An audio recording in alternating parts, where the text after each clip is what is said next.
Hall of Famer Warren Moon. How are you, Warren?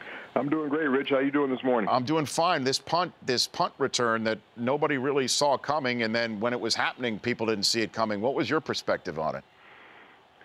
Well, I think our special teams as a whole really let us down yesterday. But, yeah, that was a huge play as well because it turned into a touchdown. But it looked to me that the Rams did a nice job of decoying their returner, which was on one side of the field, and then the ball was kicked to the other side of the field. The thing that I don't understand is, from our special team standpoint, do we not know which direction our punter is punting the football? Right, they should, if he right? said in the huddle, I'm punting the ball left, then everybody should know that that's where they're going to go, regardless of where their punt returner was. But it was a great ploy by the Rams. It was something I'm sure they saw in film study, that maybe our gunners just take off to wherever the returner is no matter what, and they don't really look up for the football.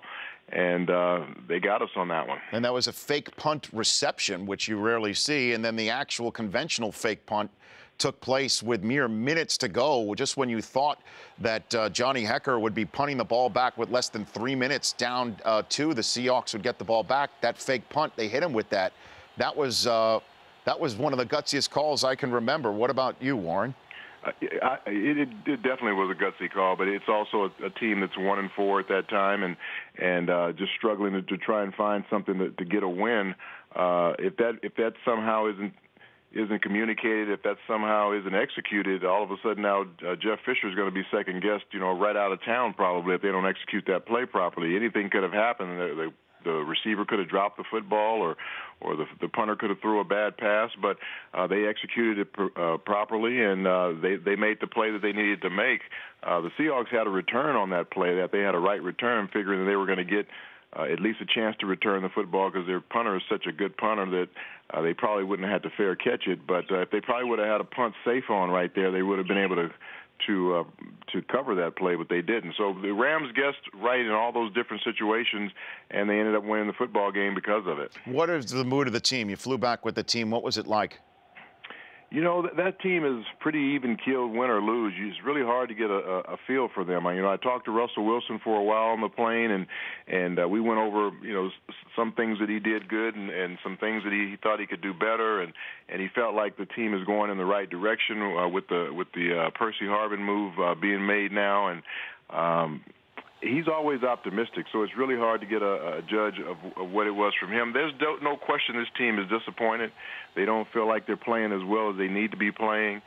They have a lot of injuries on both sides of the football they're trying to cover up right now. And you look at every game that they've lost this year, they've had a chance to either win it or tie it on the last drive. So they're in every football game. They're just not doing what it takes to win them. So what do you make of the Harvin trade? Everybody's saying essentially that Darrell Bevell couldn't figure out a way to get him the ball, and that was rubbing him the wrong way, and he became a locker room issue, certainly with the quarterback. Would you agree with that assessment?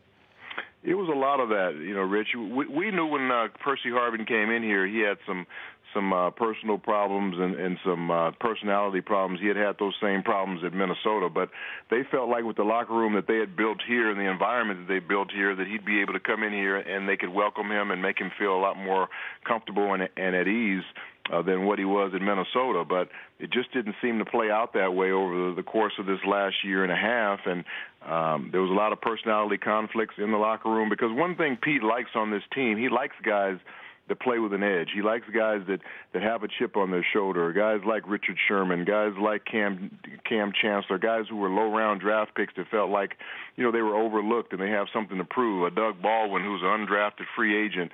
Well, you bring a Percy Harvin into that type of environment, he's a very competitive guy as well, and he's a very sensitive guy, and it just didn't always seem to flow very well as far as the chemistry in that locker room. And I think that's one thing that Pete always prides himself on, is he can get guys to play together, and that's a very, very close football team. So when he saw that started to break down, that's when they felt like maybe it was time to move him on, because he didn't want to destroy the great chemistry that's been built around here over the last 4 years.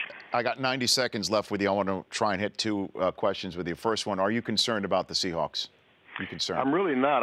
They just need to get healthy bodies back on the field, and they will. It's just like the 49ers. They've got a bunch of guys they're missing on defense.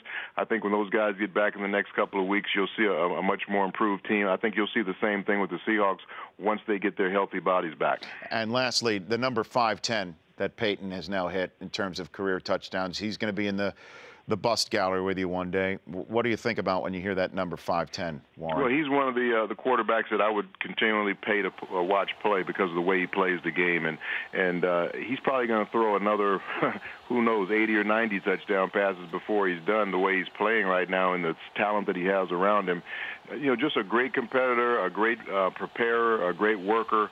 A great historian of the game, and he deserves everything that he's getting right now because he's earned it. You think he's going to get 600? If he plays 2 more years, he'll get 600. All right. Thank you, Warren Moon. I appreciate that. Thanks for calling in. I appreciate it. All right. Thanks a lot, Rich. I look forward to the next time. That's Warren Moon here on The Rich Eisen Show. The Rich Eisen Show, weekdays at noon Eastern, on Audience.